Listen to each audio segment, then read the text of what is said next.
देखिए, आज हमने यहाँ पे अनंतनाग वेस्ट कॉन्स्टिट्यूंसी का एक वर्कर कन्वेंशन मीट किया है जिसमें हमारे कार्यकर्ता थे। तो हमारा इसमें आज जो हमारी जो नरेगा स्कीम है उस स्कीम के बारे में हमने इनको ब्रीफ किया कि जी राम जी का मतलब क्या है, वो स्कीम से लोगों को फ़ायदा कितना मिलेगा। तो ये हम आज इस लिए हमने मीटिंग बुलाई थी।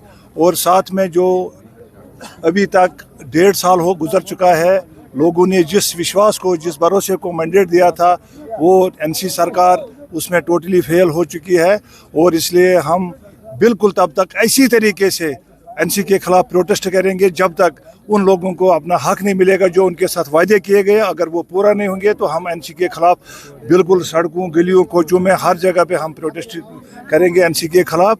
क्योंकि एनसी ने लोगों को एक जो विश्वास दिया था, जो मैनिफेस्टो दिया था, उसमें वो कम्प्लीटली फेल हो चुके हैं। और अगर कांग्रेस को कोई आपत्ति है इस जी राम जी से तो मुझे बताइए, 5 बार इसका नाम चेंज किया गया नरेगा का।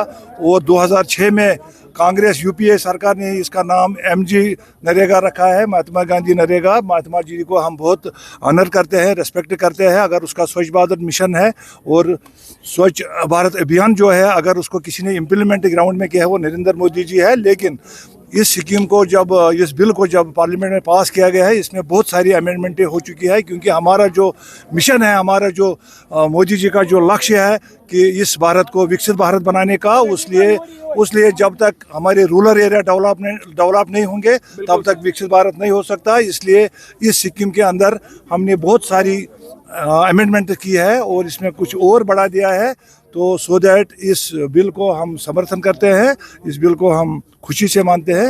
इमाम की प्रोफाइलिंग और इसमें इसके साथ साथ जो सेपरेट स्टेटहुड के इशू को जोर वो पकड़ा जा रहा है, क्या कहना चाहेंगे उस बारे में? देखिए, मैं आपके इस चैनल के माध्यम से ये बताना चाहता हूँ, आप लोगों के सामने सारा 70 साल का जो यहाँ पे अनरेस्ट था, आप सब के सामने है कि जब यहाँ पे 16 का जो वाक़ा है, आपको पता है कि साउथ कश्मीर की मैं खास कर बात करूंगा क्योंकि 6 महीने अनरेस्ट रहा है।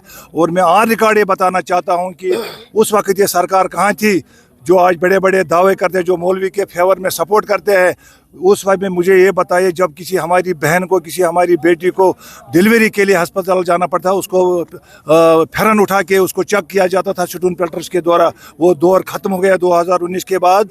आज अगर इसकी प्रोफाइलिंग हो रही है, ये भारत सरकार ने, भारत की एजेंसियां जो है, क्योंकि उनका एक ही हम इसमें लक्ष्य है, एजेंसियों का, गवर्नमेंट ऑफ इंडिया का एक ही इसमें मुद्दा मकसद है कि यहाँ पे ट्रांसपेरेंसी हो, यहाँ पे पीस हो, कोई भेदभाव नहीं होना चाहिए, टेररिज्म जीरो ग्राउंड पे आ जाए। और इससे किसी को कोई आपत्ति नहीं है, हम इसको किसी को, ये मज़हब के साथ कोई इसका कोई टच ही नहीं है।